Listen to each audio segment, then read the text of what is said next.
Nagbabalik po ang Yearly TV Philippines ang special coverage para sa ika-4 na State of the Nation Address o SONA ni Pangulong Bongbong Marcos Jr. Sa mga oras na ito, makakasama natin ang dating Assistant Secretary ng Presidential Legislative Liaison Office, dating Commission on Filipinos Overseas Undersecretary at Executive Director, kasalukuyang PDP Laban, Executive Director at Membership Committee, Assistant Secretary Astra Pimentel Naik. Yes, Ma'am, magandang hapon po. Welcome to the program.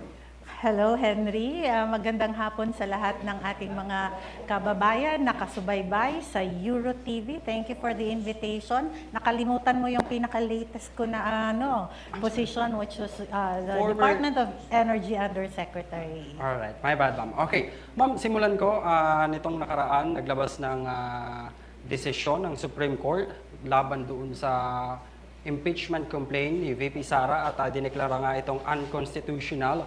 What is your take on this, ma'am? This is a victory of the people and the Constitution of the Philippines. No? Nakita natin kung paano po na nagdesisyon ng bigay ng unanimous decision ang lahat ng justices ng Supreme Court. And for me, this is a very big win for the Filipino people and the Constitution. Kung kaya't natutuwa tayo at nagpapasalamat tayo, and siyempre, gusto kong i-acknowledge si Justice Leonen for a very beautifully written decision, no? Na napakaganda at nakakaantig ng puso, at dito natin makikita that really the Supreme Court is the ultimate agency or ng ating pamahalaan, no? Na dudulugan ng taong bayan. And maybe sabihin ko na lang din kasi maraming critics, di ba? Tungkol dito sa decision, especially from the House of Representatives, which we have heard that they are going to file a motion for reconsideration. It's their right, no? Pero ang masasabi lamang natin dito, na nagsalita na po unanimously ang Supreme Court tungkol dito at ang mga justices natin. And siguro sasabihin lang din natin sa ating mga kababayan na itong desisyon ng Supreme Court ay ikinagagalak natin dahil nga po nakita natin that one agency cannot abuse its power. The impeachment is there in the Constitution, yes, pero dapat hindi mo abusuhin yung power na yon. And Congress, the Senate, and as well as the House of Representatives must observe the proper way. Sabi nga ni Justice Leonen, there is a right way to do the right thing at the right time.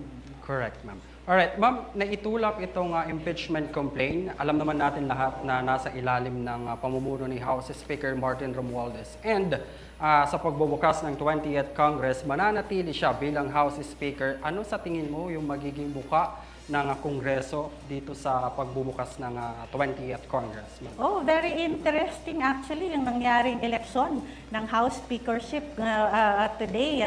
Kasi alam nyo, nung nakaraan na House Speakership election, nakita natin na parang kumpul-kumpul silang lahat. Whether sila na political party, they were leaning, even the minority was leaning towards the speaker. Yes. Ngayon, nakita ninyo yung boto. There are a lot of independent voters. Hindi bumoto hindi nag-join sa minority, hindi nag-join sa majority. So there's a chunk already that's giving the message to the people na hindi buo na ngayon ang suporta kay Speaker Martin Romualdez, even if he won as a speaker. Kasi alam natin it's a numbers game, sa House of Representatives as well as the Senate. Pero yung ugali ng pagboto ngayon ng ating mga kongresista, there's a new, exciting ito para sa akin, sa pananaw ko, Henry, kasi mga kababayan, meron pong mga dating kaalyado si Speaker Martin Romualdez who did not vote for him and did not join the minority as well because they want independence, no? Correct. So, alam mo, kapag ang isang bagay ay merong maliit na butas, there is a tendency na ang butas na yan ay mas lalaki pa, no? So, ito ay, dapat careful talaga si Speaker Martin Romualdez dahil there is the danger that he is facing ahead said na yung butas na yan ay mas lalaki pa. So beware, Speaker Martin Romualdez, you cannot have 100% confidence na ikaw ay mananatiling House Speaker in the 20th Congress. Alright. Pero sa tingin mo, ma'am, kapag upo niya sa 20th Congress, itutuloy pa kaya itong impeachment? Kasi alam naman natin na siya yung speaker that 19th Congress at itunulak itong impeachment ni VP Sara. Malayo pa yung end ng panahon kung saan pwede silang magtulak ulit ng impeachment. Alright. You still have around 6 or 7 months to go. And sa isang iglap at sa isang kisap mata ay maraming pwedeng mangyari. And sabi ko nga, itong butas na nakikita ko ngayon sa kanyang leadership, malaking ito dagok sa kanya bilang House Speaker. And whether all of the congressmen will still support, or majority of the congressmen will still support for another impeachment complaint in 2026 is a big question. At alam natin yung performance ni Vice President Sara Duterte in the coming months and how she speaks with the people would also be a determinant factor para sa maaaring posibilidad na meron pang ulit na magsampa ng impeachment complaint against her in 2026. Okay. Speaking of VP Sara, ma'am, nagpahayag siya na hindi siya dadalo dito sa ika-4 na SONA ni Pangulong Bongbong Marcos. How do you take this, ma'am?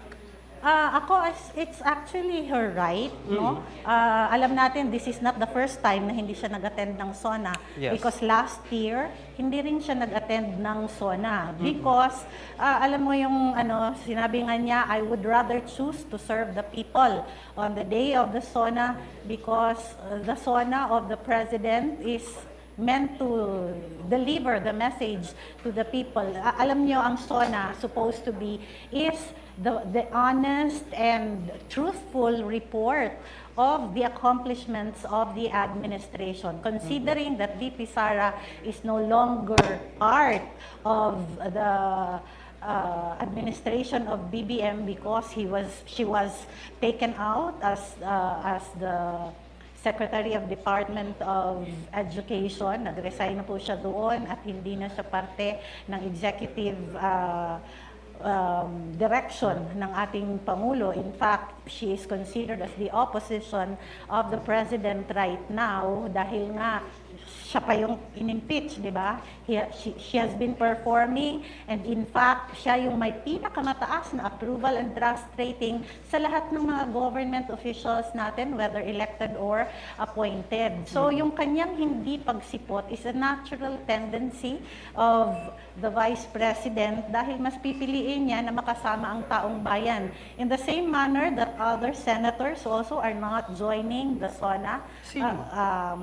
I believe the PDP Laban senators are not joining the SONA, are not attending.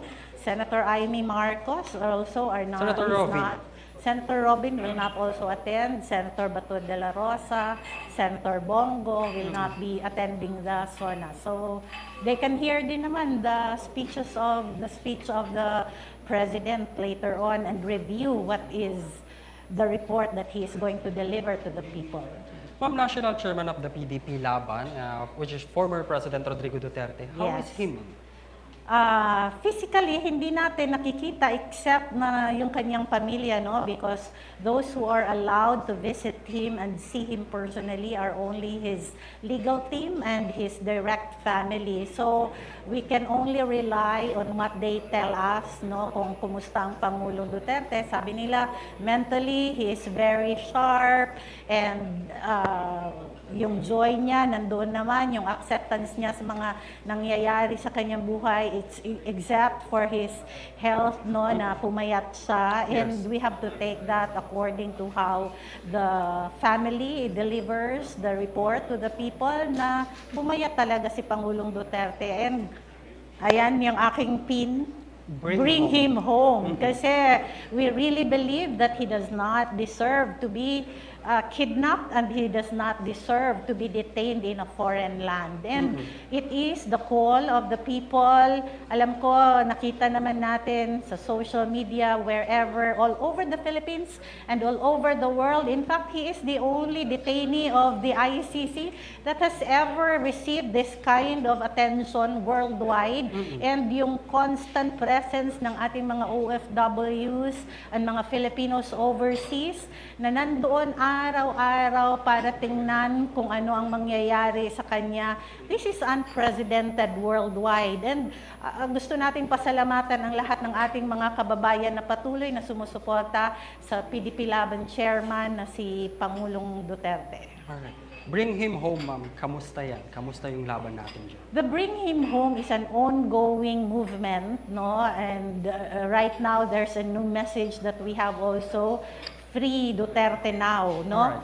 So it's not just about bringing him home, but an appeal to the ICC to free him, because the Filipino people, majority of the Filipino people, believe that what he did during his term as an executive decision to free the Philippines of drugs and insurgency Correct. is felt by the people, and Tama. it is supported by the people. In fact, the very people who brought him to the Hague, no, were also part of the team that implemented his executive decision to free the streets with drug addicts, drug lords, drug trade. Alam nyo, sobrang nakakalungkot na ngayon ay bumabalik na ang mga problema natin tungkol sa droga. Ang daming crime which are related to drug addiction and drug trade na nangyayari sa ating lipunan. Nakikita nyo yung mga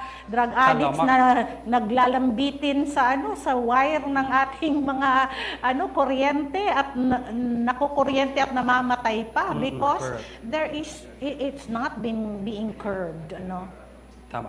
Alright, ma'am, itwist ko ng konti. Naging usap-usapan noong nakaraang linggo itong PNP Chief General Nicolas Torre and Acting Mayor Baste Duterte boxing match. Anong masasabi niyo dito, ma'am? The boxing match that has been determined by only one person. Maraming nagsabi na naduwag daw si Mayor Baste Duterte doon sa laban. Hindi po ito totoo. Unang-una, you have to listen to the whole Dabawenyo Basta Dabawenyo podcast of Mayor Duterte, wherein he was discussing so many national issues. Ni-raise niya ang maraming issues sa ating lipunan na kailangang sagutin in preparation of the SONA, di ba? So, out of the 100% discussion ni Mayor Baste, there was only a small portion na natanong lang siya doon sa approximately 0.5% of the whole discussion lang yung tungkol sa boxing. Yes. Actually, it's not boxing. Ang sabi niya, kapag nagkasuntukan kami ni General Torre, mabubugbog ko siya. It was not actually a challenge, yes. Di ba? It was a statement because of what happened to his father. The motivation of his heart when he said that was actually a love of a son to his father. No, na mahal ni Mayor Baste ang kanyang tatay, and even what happened in Davao, yung nangyari kay Pastor Kibuloy, because there were so many things that the PNP chief has done in Davao City which is not according to the taste, and according to the agreement and the sentiments of the Davaoenos. And when he said, pag nagkasuntukan tayo, mabubugbog kita, ibig sabihin, walang paghahamon. Walang paghahamon. But then, General Torre twisted it, at ginawa niya na naghamon daw si Mayor Duterte. And what's so sad about it is that Mayor Duterte applied for a travel authority way back in June of 2025, 1 month ago, na nagpapaalam siya na magbabiyahe siya to Singapore July 25 to 29. Okay. His travel authority was given to him on July 20. Approved. Oo, di ba? July 19 si Mayor Baste nagsalita tungkol doon sa which sabi ko nga 0.5% lamang sa whole context of the discussion, kasama na doon yung mga issues na dapat harapin ng ating pamahalaan. And out of the 100%, yun pa ang tinake up ng administrasyon, ng mainstream media, at ni General Torre, di ba? Pumili sila ng isang napakaliit na aspeto doon sa buong kwento, at yun ang pinalaki. And to think na 19 yun, 20 na approve yung kanyang travel authority, 24 nag-issue si General Torre ng kanyang comeback. Sabihin natin comeback to the challenge daw of a boxing, of a suntukan match, di ba? And alam na alam ng DILG, which is very disappointing for Secretary Junvic Rimulya, no? Na he was even present at the sa Rizal Stadium, no? For the matching bout, the boxing match, no? Na present ka pa, ikaw yung pumirma ng travel authority ni Mayor Baste. And that's so saddening para sa atin. This is not a joke because you have been turning the tables around. You have not been truthful of what really transpired. And napaka one-sided, di ba? Ako yung di ba, parang ako ang magdedetermine ng araw, ako ang magdedetermine ng ng venue, ako ang magdedetermine ng purpose kung bakit tayo magba-boxing match. And the sad truth is that they have used it as an alibi, no? Sabi ko nga in my post na I respect PNP Chief General Torre kasi bago naman siya naging general, marami din naman siyang pinagdaanan sa pagserbisyo niya. And I think there is still hope for him. You just admit you're wrong, di ba? Huwag mong panindigan yung pagkakamali mo. Unang-una, hindi mo nararapat ginawang showbiz boxing match. Ang sinabi ni Mayor Duterte, you have to understand what was in his heart before he uttered those words. And you have to understand the whole context of that podcast that was released during that time. And yung sabihin mo na ikaw lahat na hindi mo naman kinuha ang agreement ng kabilang kampo kung available ba siya. And to think they know it. PNP is under DILG. Secretary Rimulya could have told General Torre, oy, may biyahe si Mayor Baste. In fact, si Mayor Duterte said, sa Tuesday, Wednesday, another day, you can call the boxing match. Sorry to cut you, ma'am. May lumalabas kasi kumakalat na magkakaroon daw ng rematch, allegedly. Pero, personally, ma'am, para sa inyo, dapat bang pagtuunan pa ng pansin yung mga ganito? Personally, para sa akin, hindi na. Alright. Unang-una, dehado naman talaga, even if General Torre ay may training as a policeman, sa edad, sa height, sa weight, dehado siya. And I don't want, kasi si Mayor Baste, even if he's a very respectful person, Okay. The way I have known him, the way na nakilala ko, kaya nga tingnan mo kung gaano niya kamahal yung tatay niya. I believe in his heart. Ganon din ang respeto niya sa mga nakakatanda sa kanya. And I don't believe, sabi ko nga, choose humility over pride. Choose wisdom over pride. Kasi pride na lang yun ang di ba? Hindi namin kailangan hindi kailangan ni Mayor Baste maging proud na kaya niyang talunin si General Torre. He should set a good example to the Filipino people na despite you being ridiculed by the chief PNP, you don't have to prove that you are powerful just by saying yes to a boxing fight. So, naniniwala ako sa puso ni Mayor Duterte, naniniwala ako sa kanyang kakayanan, hindi niya kailangan, yun yung sinasabi natin, power need not prove itself. Alright. Ma'am, ilang oras bago yung SONA ni Pangulong Marcos, anong gusto mong sabihin sa kanya at anong gusto niyo pong mabanggit, inaasahang mabanggit niya at anong grado mo sa kanya? Unahin natin doon sa inaasahang mabanggit, ma'am. Unahin natin sa kanyang mabanggit, I believe he would mention his recent visit in the US, yung kanyang kasunduan na pinasok, no, doon sa Amerika. In fact, they were so proud when they said that he is the first daw na inimbitahan. Ako, I'm doubtful if it was really an invitation or it was a summon. Di ba? Para sa akin, magkaiba yun. Di ba? Parang sinamon ka. Kasi look at how they presented themselves when they were present before the media. Around 35 minutes of talk time. Pero hindi naman siya ang nagsalita. Di ba? Pagka bisita ka, like for example, ngayon, bisita mo ako yung mas binibigyan mo ng oras magsalita because I'm your visitor. Di ba? Pero nakita mo doon sa nangyari, doon sa pagtitipon at pag-uusap nila, barely 5 minutes was given to him to speak, di ba? Kumbaga, binola ka lang ni Trump. I have nothing against Trump, no? Because he is a negotiator, he's a businessman, he is the president of the United States of America. Natural na para sa kanya, he would do everything to put his country at the advantage. And yan yung sinasabi ko na ang nangyari doon, sobrang kawawa natin sa bansa, sobrang kawawa, nagmukhang kawawa si Pangulong Marcos. I would have chosen, sabi ko nga, kahit yung mga ibang bansa hindi naman pumunta sa Amerika, they were able to get a good negotiations with POTUS, no? POTUS Trump.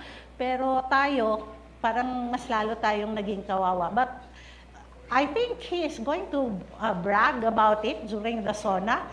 Oo, di ba? And nakakalungkot that we are still going to be implemented with a 19% tariff sa ating mga goods na pupunta sa Amerika, but zero tariff of all the products of the US dito sa Pilipinas. Alam nyo, in a long-term na pag-uusap, napaka-disadvantageous para sa mga kababayan natin at sa mga sang Pilipino itong 0% tariff ng Amerika, dahil sa long term tayo yung magsasuffer kasi hindi naman pipiliin yung produkto natin kasi mataas ang pero lahat ng produkto ng Amerika, so it's actually Americanizing Philippines, no? So lahat ng produktong papasok ng Amerika dito sa Pilipinas ay mas makukuha natin at a fair price because it's lower because there's no tariff, no? And sa long term, ang magsasuffer actually are our industry, no, ng Pilipino. So, nakakalungkot.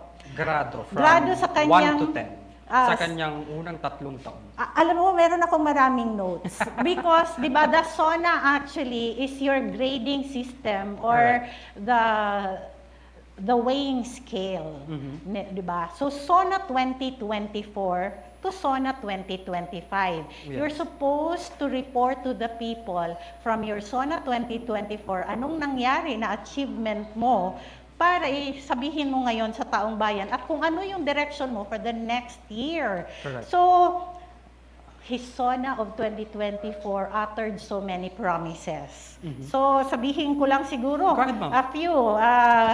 May oras pa naman siguro tayo makinig ang mga taong bayan. Kasi we would like to assess really how he has performed, his administration has performed. Isa sa mga niya, according na lang to sa hindi to in accordance to how he said it. Alright. Pero isa sa mga sinabi niya is yung collection efficiency, POGO, and economic status. Tatlong topic ito, pinag-isa ko lang dito, no?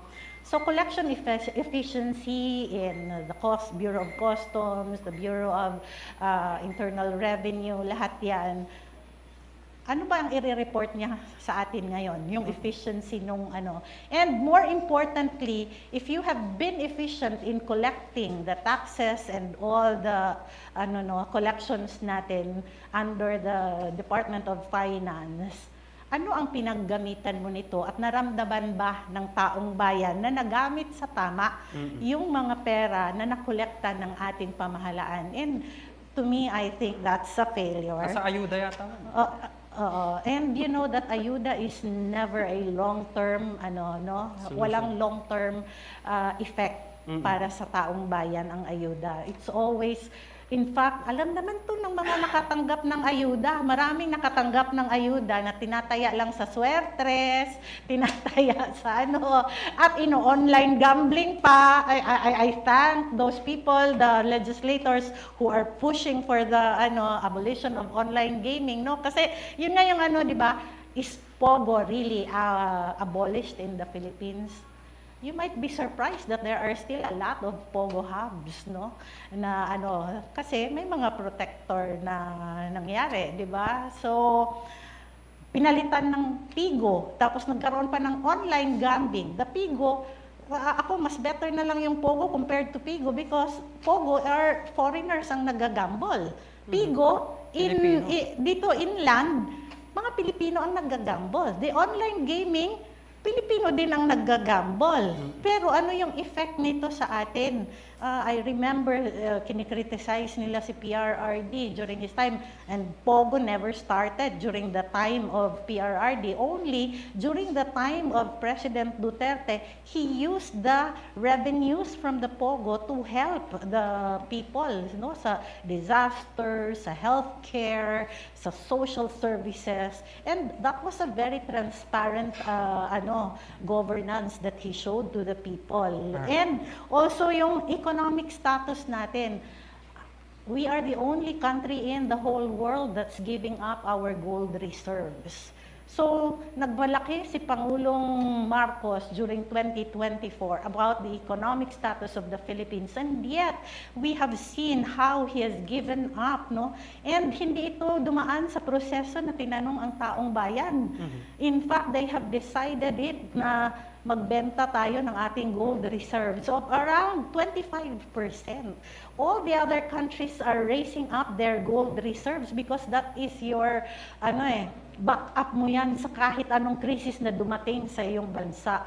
But the Philippines has given up its almost 25% of gold reserves. And that's a sad truth, no?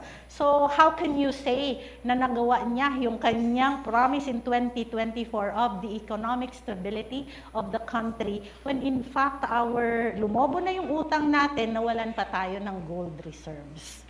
Second is yung power supply, kasi pinagmalaki niya ito. When PRRD, kasi gusto ko itong i-discuss being the former Department of Energy Undersecretary. Kasi nung panahon ni Pangulong Duterte, napakaganda ng kanyang ginawa. In fact, we had less brownouts, mas marami tayong nagawang mga programa para i-increase ang ating stability also on power supply, and we ended the term of PRRD na meron tayong energy efficiency program, no? And in fact, there was a target of having a renewable energy of 35% by 2030 and 50% by 2050. So since this is supposed to be part of the Build More program of President Marcos, medyo tayo dito kasi ang current source natin, we have 4.2% natural gas, and then we have 31% coal, 32.7 renewable energy, and 32.2 oil-based. And we have been targeting na sana umabot tayo hanggang 50% na renewable energy. So, in fact, in Mindanao and many other parts, bigla-biglang nagkaka-brown out na wala man lang pasabi, walang abiso. And in fact, ang daming problema ngayon ng mga cooperatives, electric cooperatives in the nation, in the country, and up to now 80% of our energy source ay controlled by Meralco. So napakarami ng dapat pa nating i-address tungkol dito. And kanina nag-usap yung sila Congressman Kabatbat, sila Attorney about rice and agriculture. Alam mo, gusto ko lang bigyan ng diin yung term na ginamit kasi ni Pangulong Marcos, which is boosting agriculture. So, the word boosting, kasi he promised in 2024 that the agriculture will be boosted ng So I am expecting paano na-boost ang agriculture. Sobrang dami ng problema natin sa food security. Tumaas ang ating kamatis at 80 pesos, no? To 100 pesos a kilo. That's not agriculture boosting, no? So sobrang laki ng ng kailangan pang gawin. Disaster reduction. So, mahirap ang nangyari sa atin ngayon kasi ang gusto ng Pangulo tayo na yung without the plan, mag-a-adjust tayo at sabihin natin, this is the new normal. Alright. Ma'am, I'm sorry to cut you, pero naubusan na tayo ng oras, ma'am. Yes. Thank you so much po for joining the program. Ito pa rin po ang Hero TV Philippines special coverage ng ika-4 na State of the Nation address ng Pangulong Bongbong Marcos. Mga kaibigan, Assistant Secretary Astra Pimentel Naik. Ma'am, thank you so much. Thank you so much, Henry. Thank you. Thank you.